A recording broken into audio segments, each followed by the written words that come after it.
despite working hard, despite getting promotion and working late, long hours to get a job that is reasons होते हैं जिनके वजह से हम कितना भी हार्ड वर्क कर ले, कितनी भी इनकम जनरेट कर ले, हम कभी भी वेल्थ नहीं क्रिएट कर पाते. About how much money you make, that's gonna decide your financial independence. It's how much money you use out of the money you are making. 9 to 5 job में रह करके रईस बनना है क्या सच में पॉसिबल है? क्यों ऐसा लोग बोलते हैं कि आप कभी भी 9 to 5 में रह करके अमीर नहीं बन सकते, या जो कोई भी लाइफ में अमीर बना या जिसने लाइफ में कुछ बड़ा हासिल किया है वो 9 to 5 जॉब में रह करके नहीं किया है. तो क्या ये सच में पॉसिबल है कि 9 to 5 जॉब में रह करके भी कोई रईस बन सकता है, वेल्दी बन सकता है? और अगर पॉसिबल है तो वो कैसे होता है? इससे पहले हमें समझना होगा कि ऐसा क्यों होता है कि 9 to 5 जॉब में रह करके कोई भी रईस नहीं बन पाता लॉन्ग टर्म तक के लिए. भले ही उसकी इनकम कितनी भी बढ़ती रहे, उसका प्रमोशन होता रहे, सैलरी आप देखेंगे काफी लोगों की बहुत अच्छी होती है, बट वेल्थ जनरेशन में बहुत कम लोग हैं जो उसको क्रैक कर पाते हैं. ऐसा क्या होता है, क्या रीजन है कि 9 to 5 जॉब करने वाले बहुत लंबे समय तक अपना टाइम ट्रेड करते रहते हैं बट वो वेल्दी नहीं बन पाते? आइए आज वीडियो में इस चीज को बहुत ही अच्छे से डिटेल में समझते हैं कि ऐसा क्यों होता है, और अगर जॉब से रईस बनना पॉसिबल भी है तो हमें क्या चीजें फॉलो करनी चाहिए. पहले हम ये डिस्कस करेंगे कि ऐसा क्यों होता है, कि क्या मिस्टेक्स हम कर रहे होते हैं, क्या स्टेप्स हम फॉलो कर रहे होते हैं 9 to 5 में जो हमारे वेल्थ क्रिएशन जर्नी में बहुत बड़े रोड ब्लॉक्स होते हैं, जो हिंड्रेंस होते हैं, एंड इन चीजों की वजह से हम रईस नहीं बन पाते. भले ही हमारी इनकम कितनी भी बढ़ती रहे, हम किस भी लेवल तक प्रमोशन को पाले. सबसे पहला ड्रॉबैक इसमें होता है जिसे हम कहते हैं लीनियर ट्रैप. मतलब कि यहाँ पे एक टाइम और मनी का एक कनेक्शन होता है. मतलब आप लिटरली टाइम ट्रेड करते हैं इन एक्सचेंज ऑफ मनी. यहाँ पे ऐसा लगता है कि हम एक ट्रेडमिल पे हैं, दौड़ रहे हैं, कभी बहुत तेजी से दौड़ रहे हैं बट कहीं पे पहुंच नहीं रहे हैं, क्योंकि अल्टीमेटली टाइम बहुत फाइनाइट है, बहुत लिमिटेड है. हम जितना ज्यादा ट्रेड करने की कोशिश करें, जितना ज्यादा तेज भागने की कोशिश करें, एक लिमिट हमेशा रहती है. एंड वी रियलाइज कि हम बहुत ज्यादा आगे नहीं बढ़ पा रहे. अल्टीमेटली हमारी स्किल्स कितनी भी ज्यादा डेवलप्ड हो जाए, जब तक हम टाइम ट्रेड नहीं करते 9 to 5 जॉब में, हम उतना ज्यादा पैसा नहीं बना पाते. सो ये एक बहुत बड़ा ड्रॉबैक होता है फर्स्ट ऑफ ऑल, कि यहाँ पे हमें टाइम ट्रेड करना पड़ता है in exchange of money, and जो कि एक लिमिटेड रिसोर्स है. एंड इसके लिए हमें कई बार बाकी चीजों पे रिलाय करना पड़ता है. टाइम एक लिमिटेड रिसोर्स है तो हमेशा इनकम पे भी एक कैप आ जाता है. ये सबसे पहला रीजन होता है. सबसे बड़ा दूसरा रीजन जो 9 to 5 जॉब वालों को अखरता है, जिसे हम कहते हैं टैक्स लीकेज. मतलब एक बाल्टी है जिसमें बहुत सारा पानी है, बट वो बाल्टी ऐसी है जिसमें से पहले एक बहुत बड़ा छेद है, तो जितना ज्यादा हम भरने की कोशिश करते हैं वो छेद उसमें से कुछ ना कुछ पानी हमेशा लीकेज कर ही देता है. That's where our Nirmala Sitharaman ji comment, जहां पे वो टैक्स आता है. जितनी ज्यादा हमारी इनकम बढ़ती है उतना ज्यादा हमारा टैक्स कटता है. जैसे इनकम बढ़ती है, टैक्स स्लैब्स में हम आगे बढ़ते हैं, एंड उतना ज्यादा हमारा टैक्स भी डिडक्ट होता है.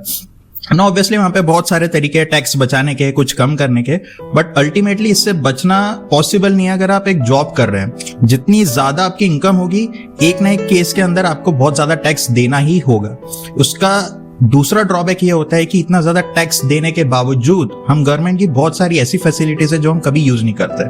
फॉर एग्जांपल, आप कभी भी गवर्नमेंट हॉस्पिटल में जाना प्रेफर नहीं करोगे. अगर आपके पास पैसे, आप हमेशा प्राइवेट हॉस्पिटल ही प्रेफर करोगे.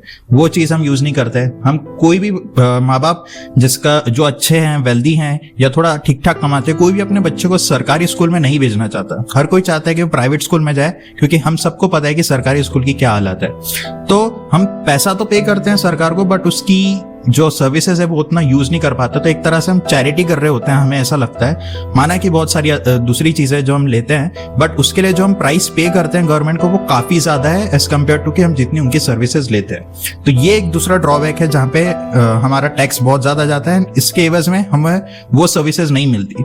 मान लीजिए अगर आप टैक्स दे रहे हैं, ज्यादा भी दे रहे हैं, बट अगर आपको उसकी सर्विस मिल रही है, then it becomes an addition to your lifestyle, but वो नहीं हो पाता. एंड इस वजह से टैक्स लीकेज का बोझ एक मिडिल क्लास पर्सन पे बहुत तेज पड़ता है, एंड उसको बहुत ज्यादा हैवी मनी अपने टैक्स में ही देना पड़ता है. Despite working hard, despite getting promotion and working late, long hours to get a job that he is getting just to pay extra money to the government. And ये एक unfortunately बहुत बड़ा drawback है जो हमें बहुत कम पैसा कमाने के लिए मजबूर करता है. थर्ड आता है जिसे हम कहते हैं लेवरेज. अब देखिए कि कभी भी कोई बिजनेस ओनर्स होता है, उसके पास हमेशा लेवरेज होता है, एंड जो जॉब करता है, जो एम्प्लॉय होता है, उसके पास टाइम ट्रेड करना होता है. ये एक फंडामेंटल डिफरेंस होता है एक जॉब करने वाले में और एक बिजनेस करने वाले में. बिजनेस करने वाले में कभी ये भी हो सकता है कि वो बहुत ज्यादा लॉन्ग आवर्स काम कर रहा है एंड उसका आउटपुट बहुत कम है, बट ऐसा टाइम भी जरूर आता है बिजनेस ओनर्स के लाइफ में जहां पे इनपुट बहुत कम देते हैं, आउटपुट बहुत ज्यादा होता है. बट जॉब में ऐसा बहुत रेयरली होता है, आपकी ग्रोथ धीरे धीरे होती है। अगर आप कभी चार्ट देखेंगे जॉब वाले का तो वो ऐसा धीरे धीरे बढ़ता है, but as a business owner there's a good probability कि काफी लंबे समय तक you have these flat days and eventually it grows exponentially. That's the power of leverage that we only see in businesses unfortunately. Job में वो exponential growth आना बहुत मुश्किल होता है। कई बार लोग आपको टिप्स देंगे कि हर 1.5-2 साल में जॉब स्विच करो, आगे बढ़ो, if you are smart you can switch and you can get a job, but if you are in a job you know कि स्विच मारना भी इतना इजी नहीं होता है। हर किसी के बस में नहीं होता कि वो इतने रेगुलरली स्विच करता रहे एंड प्रमोशन लेता रहे। बहुत मुश्किल से अपॉर्चुनिटीज मिलती है एंड ऑब्वियसली जो लोग ये कर पाते हैं वो एक्सपोनेंशियल ग्रोथ ले लेते हैं जॉब में भी, बट उनका परसेंटेज बहुत कम होता है। तो 9 to 5 में तीसरा जो ड्रॉबैक होता है उसे हम कहते हैं लेवरेज। ये 3 मेजर रीजंस होते हैं जिनके वजह से हम कितना भी हार्डवर्क कर ले, कितनी भी इनकम जनरेट कर ले, हम कभी भी वेल्थ नहीं क्रिएट कर पाते। पहला जो कि मैंने बताया लीनियर ट्रैप, जहां पे आप टाइम ट्रेड करते हैं मनी की वजह से, दूसरा टैक्स लीकेज एंड तीसरा लेवरेज। ये मेजर रीजंस की वजह से हम जॉब में बहुत ज्यादा मेहनत करने के बाद भी वेल्थ नहीं क्रिएट कर पाते। अब समझते हैं कि वेल्थ क्रिएशन करे कैसे। अगर आप 9 to 5 जॉब में हैं तो क्या ये पॉसिबल है लिटरली कि हम वेल्थ क्रिएट कर सके, रईस बन सके? देखिए इट ऑब्वियसली डिपेंड्स एंड ऐसा बिल्कुल नहीं है कि आप रईस नहीं बन सकते। जो लोग बहुत स्मार्ट होते हैं एंड कैलकुलेटिव होते हैं अपने नंबर्स को लेके, वो डेफिनेटली रईस बन जाते हैं अपने पैसे को लेकर के। देखिए रईस होना, वेल्दी होना, जिसमें भी थोड़ा डिफरेंस होता है। इट्स लाइक कि आपको कभी भी काम ना करना पड़े पैसे के लिए। अभी काफी लोगों की इनकम बहुत अच्छी होती है बट अल्टीमेटली उन्हें काम करना ही पड़ता है। अगर आप रिपोर्ट्स देखें तो 57% of working professionals they live पे चेक टू पे चेक। मतलब उनकी सैलरी कितनी भी ज्यादा हो बट अगर वो काम करना बंद कर दे तो उनका पे चेक आना बंद हो जाएगा। And 78% working professional they struggle to create wealth. उनकी कितनी भी इनकम हो, भले ही वो किसी कंपनी के सीईओ क्यों ना हो, बट लॉन्ग टर्म वेल्थ वो क्रिएट करने में हमेशा स्ट्रगल करते हैं। दैट्स द बिग चैलेंज, जहां पे majority of working professionals they can not crack it down की what it takes to actually create wealth. So ये सब आंकड़े, ये सब नंबर्स का आपको बहुत ज्यादा ध्यान रखना है and you have to be very smart with the money that you are making. किसी ने बहुत सही कहा है कि it's not about how much money you make that's gonna decide your financial independence, it's how much money you use out of the money you are making. Because ultimately जो पैसा आपके पास बचता है उसको आप कैसे यूज करते हैं, ये अल्टीमेटली डिफाइन करेगा कि आप फाइनेंशियल जर्नी में कितने आगे बढ़ते हैं। पहला कि कभी भी आपकी इनकम बढ़े तो अपनी लाइफस्टाइल को मत बढ़ाइए। बहुत सारे लोग काफी चीजों के लिए तरसते हैं, मैं समझता हूँ, एंड हर किसी को इंतजार होता है कि जैसे उनकी सैलरी बढ़ेगी, सैलरी क्रेडिट होगी, वो अपनी ख्वाहिशें पूरी करेंगे। बट जैसे जैसे इनकम बढ़ती है, आपने ये ट्रेंड नोटिस किया होगा कि अगर किसी की 10% सालाना इनकम बढ़ती है, 15% बढ़ती है, तो धीरे धीरे उनकी लाइफस्टाइल भी बढ़ने लग जाती है। अगर कॉलेज डेज में हमको 10,000 रुपए पूरे पड़ जाते थे तो ठीक 1 साल बाद जब हम जॉब करने लगते हैं तो 25,000 रुपए भी हमें कम लगने लगते हैं, फिर 50,000, फिर 1 लाख, फिर 2 लाख भी कम लगने लगते हैं। ऐसा इसलिए होता है कि लोग इनकम के साथ साथ अपनी लाइफस्टाइल बहुत ज्यादा बढ़ा लेते हैं। जैसे किसी की सैलरी बढ़ रही है मान लीजिए 10%, तो कई बार लोग 10% इन्फ्लेशन के हिसाब से लाइफस्टाइल एडजस्ट कर लेते हैं, कई बार 10 से ज्यादा भी कर लेते हैं, 12-13%। तो अल्टीमेटली पैसा बचता ही नहीं है। ऑब्वियसली उनके एक्सपीरियंसेस बढ़ते हैं, थोड़ी रिचनेस बढ़ती है, बट वो पैसा नहीं बच पाता जिसके लिए वो लॉन्ग टर्म वेल्थ क्रिएट कर पाए। एंड इसी कारण से वो अपने मनी का सही यूज नहीं कर पाते। मान लीजिए, इसका मतलब ये बिल्कुल भी नहीं है कि मैं कह रहा हूं कि अपनी ख्वाहिशों का गला घोट दीजिए, घुट घुट के जिए, बिल्कुल भी अपनी ख्वाहिशें पूरे मत कीजिए, but you have to be calculative with this.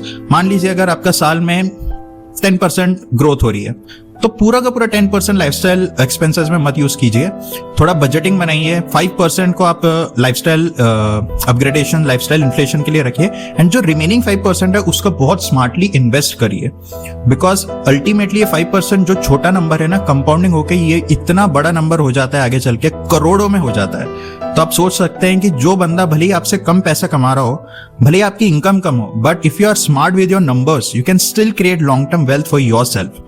So invest very wisely. Don't go with lifestyle inflation. Adjust your expenses and invest very wisely. Second of all, मेरे मेंटोर ने एक बार बताया था कि there are only 2 ways to get rich. पहला, आपका खुद का कोई बिजनेस हो, या दूसरा आपके जो इन्वेस्टिंग पावर हो वो बहुत ज्यादा पावरफुल हो। तो second most important thing, after having an emergency fund, after having an insurance, you should invest money where you can build real assets okay ऐसे एसेट्स आप बनाइए, ना कि लाइफस्टाइल पे खर्च करिए जो आपको इवेंचुअली धीरे धीरे थोड़ा थोड़ा पैसा देने लगे। एंड ये एसेट्स ही ऐसी चीज होते हैं जो लिटरली आपके पॉकेट को फिल करते हैं रेदर देन आपके पॉकेट को एम्प्टी करते हैं इन टर्म्स ऑफ लाइफस्टाइल। जैसे टैक्स लीकेज होता है, उसको फुलफिल करने के लिए आपको एसेट्स बिल्ड करने चाहिए time to time. Okay so पहला, आप अपने पैसे को यूज कीजिए सही तरीके से इन्वेस्ट करने के लिए। लाइफस्टाइल इन्फ्लेशन के ट्रैप में मत फंसिए प्लीज।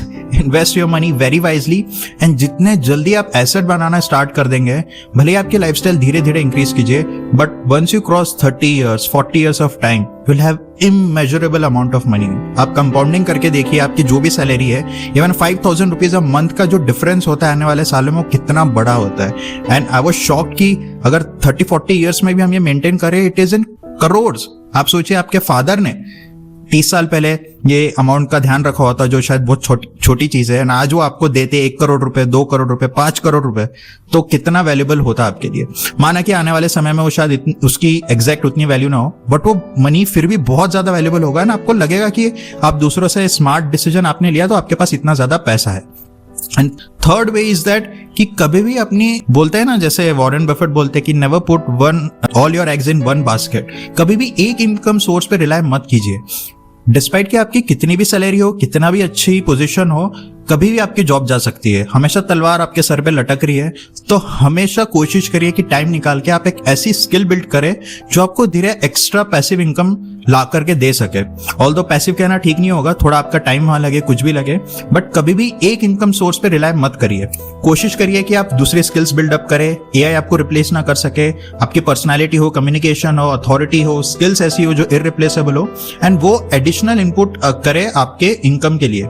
अगर आप एक स्मार्ट मूव देखना चाहते हैं, तो आप अपनी जो रेगुलर जॉब है उसमें जितना पैसा कमा रहे हैं आप पूरा वो खर्च कर सकते हैं, एंड दूसरे जो स्किल्स है, जो साइड हसल है, उससे जितना पैसा कमा रहे हैं आप उससे इन्वेस्ट कर सकते हैं, उससे आप एसेट बिल्ड कर सकते हैं। But let me tell you guys, अगर ये छोटी सी चीज आप फॉलो करते हैं ना, इससे फर्क नहीं पड़ता कि आप जॉब करते हो या बिजनेस करते हो, you will still be rich. ये छोटा सा डिफरेंस, ये जो कैलकुलेशन है, ये सब जो 3-4 चीजें आप ध्यान में रखेंगे, आपको कभी ऐसी नीड नहीं लगेगी मेरा बिजनेस होना चाहिए, मेरी इनकम बढ़ रही है बट मैं रईस नहीं हो रहा हूँ। एंड जैसे आप इन्वेस्ट करते रहोगे, एसेट्स बिल्ड करते रहोगे, आपको खुद एक बहुत अच्छी स्ट्रांग फीलिंग आएंगी अंदर से कि आपके जो फाउंडेशंस है फाइनेंसेस की, वो बहुत ज्यादा स्ट्रांग है।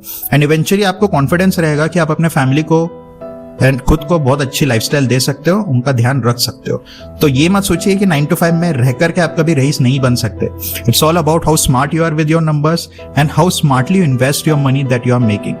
प्लीज राइट दिस डाउन कि ऐसा कभी नहीं होता कि the person who is making more money will become rich. It's the person who is investing his money very wisely will become rich. I hope this video is helpful. अगर आप भी ऐसे पर्सन है जो 9 to 5 जॉब में and struggle कर रहे हैं वेल्थ बिल्ड करने के लिए, तो कमेंट सेक्शन में जरूर बताना कि कौन से चैलेंजेस है जो जिससे आप गुजर रहे हैं, कौन सी चीजें हैं जो लोगों को अवॉइड करनी चाहिए, आपके कौन से एक्सपीरियंसेस है जो दूसरों को देखने चाहिए एंड आपके एक्सपीरियंस से सीखना चाहिए। एंड अगर आपने कुछ समय पहले कुछ इन्वेस्ट करा होता जो आपके लिए पॉसिबल था अमाउंट, तो आज उसकी क्या वैल्यू होती। कॉमेंट सेक्शन में ये सब चीजें बताइए ताकि दूसरों को हेल्प करे। एंड अगर वीडियो अच्छा लगा हो तो लाइक जरूर कीजिएगा। मिलता हूं आपसे अगले वीडियो में।